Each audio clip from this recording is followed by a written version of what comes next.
지금 이 시기에 이 가격이면 여기보다 저기가 더 낫지 않나요? 그 돈이면 거기보다 차라리 이 아파트가 더 좋은 것 같은데요. 또 분양권을 2개 가지고 있는데 입주 시기 오기 전에 하나를 정리하려고 하는데요. 그럼 어떤 걸 버려야 할까요? 이런 저울질, 행복한 고민이죠. 헷갈리는 부분이기도 하고요. 그래서 오늘은 이런 물음의 사례를 보면서 풀어가 볼게요. 안녕하세요. 아파트임장러 아임TV입니다. 오늘도 감사합니다. 4억 3천 주고 산 A 아파트가 지금은 6억 4천이 되었습니다. 또 4억 3천 주고 산 B 아파트는 지금 5억 3천입니다. 또 다른 사례를 볼게요. 4억 8천 주고 산 C 아파트가 지금은 7억 4천이 되었고요. 4억 8천 주고 산 D 아파트는 지금 4억 5천만 원, 오히려 3천만 원 하락했습니다. 같은 시기, 같은 금액을 주고 산 아파트의 결과가 이렇게나 다를 수가 있나 싶지만 이렇게나 다른 결과를 나타내고 있습니다. 지난 영상에서 다루었던 가격과 가치에 관한 사례는 2019년도의 사례였는데요. 이 같은 사례는 19년에만 있었을까라는 생각에서 더 찾아봤습니다. 19년에만 있었던 것이 아닌 그 이전에도 있었더라고요. 위 사례는 2017년도에 거래되었고 7년이 지난 지금의 가격을 확인한 결과거든요. 좀 더 들여다볼게요. 자료조사는 2017년 7월 1일부터 9월 30일까지 거래된 아파트이고요. 전용 8사 기준 저층을 제외한 사례입니다. 아파트명은 민감할 수도 있는 상황이라 영상에서는 언급하지 않겠습니다. 대신 자료를 드릴게요. 자료는 고정 댓글을 통해 확인하실 수 있고요. 당시에 같은 금액대의 아파트들도 함께 확인할 수 있을 거예요. 2017년도라면 대구의 부동산 시장 분위기 기억나실까요? 집값 상승으로 이를 조절하기 위한 정책인 파리 대책이 나온 해인데요. 당시 대구는 큰 상승 기조는 아니었었고 분양시장의 완판 소식이 이어지기 시작했고요. 파리 대책 발표 직전인 7월은 평균 거래량 대비 2배에 가까운 거래량을 보이기도 했었습니다. 특히 수성구는 조정 대상 지역을 거치지 않고 바로 9월 3일 투기 과열지구로 지정되며 이슈가 되기도 했었고요. 이때부터 21년까지 상승세는 이어졌다고 보시면 되겠습니다.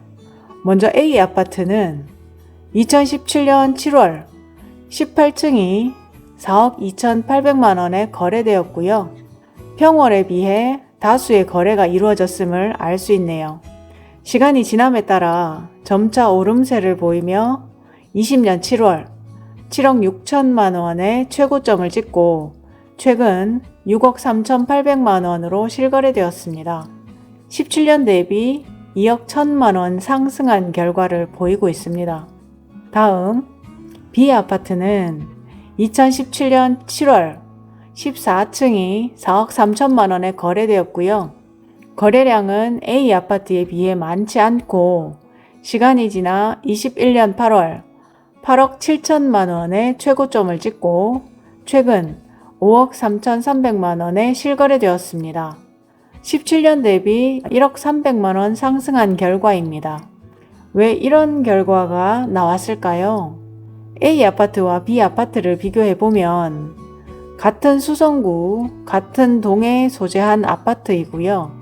입주 연도가 2000년으로 25년차 구축입니다. 세대수는 240세대와 378세대로 소규모 단지인데요. 수성구에 소재한 학군지라 구축임에도 가격 방어가 된 모습을 보이고 있네요. 이 두 단지가 비슷해 보이지만 결과적으로 어떤 선택을 했느냐에 따라 1억 이상의 시세 차이를 보이고 있습니다. 다음 사례도 볼게요. C의 아파트는 분양권 상태였거든요. 2017년 9월 13층이 4억 8,300만 원에 거래되었습니다. 9월에 많은 거래가 있었고요. 시간이 지남에 따라 상당한 오름폭을 보이며 20년 12월 11억 3,500만 원의 최고점을 찍고 최근 7억 4천만 원으로 실거래되었습니다. 17년 대비 2억 5,700만 원 상승한 결과를 볼 수 있습니다.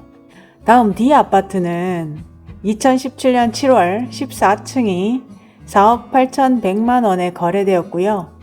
시간이 지나 20년 11월 6억 4,800만 원에 최고점을 찍고 최근 4억 5천만 원에 실거래되었습니다. 17년 대비 오히려 이 단지는 3,100만 원 하락한 결과를 보이고 있네요. 그럼 이 두 단지를 비교해 볼게요.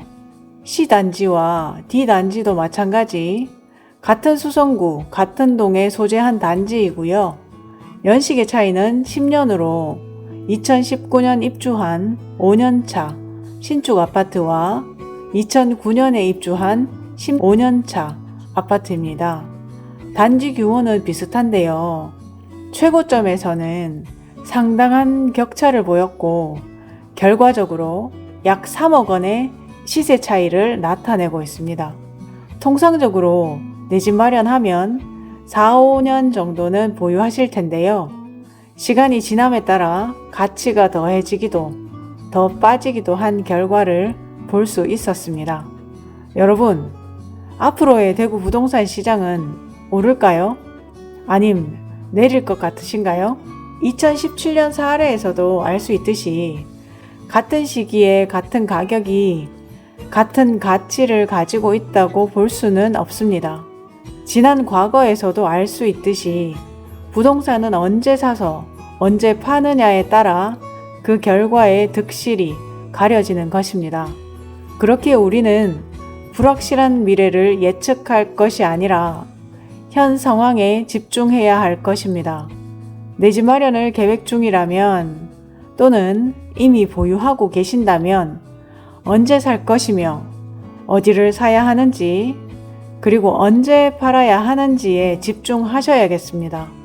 먼저 출발했다고 먼저 좋은 결과를 얻을 수는 없습니다.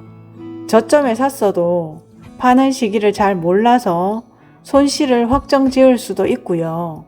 다소 높은 가격에 샀더라도 파는 시기를 잘 잡아서 매도한다면 이득을 확정 지을 수 있습니다. 결과적으로 부동산은 내 집 마련한 것으로 끝이 아니라는 것이거든요. 적절할 때 내려놓을 수 있는 안목도 함께 길러야겠죠. 가치를 비교할 수 있는 눈과 시장의 흐름을 보고 내 기준에 맞는 아파트를 찾아내는 그날까지 IMTV가 함께 하겠습니다. 최근 잇따른 대출 규제로 내 집 마련 준비하시는 분들께서는 혼란스러우실 것 같은데요. 이럴 때일수록 자금 계획을 탄탄히 하셔야겠습니다. 가용자금의 범위를 생각하시고 소득 대비 감당 가능한 금액인가를 꼭 체크하고 행동하시기를 당부드릴게요. 지금 구독과 좋아요 한 번씩 눌러보세요. IMTV와 함께 하신다면 우리 구독자님들의 내 집 마련을 더욱 똘똘하게 준비하실 수 있을 거예요. 시간 또한 확실히 줄여드리겠습니다.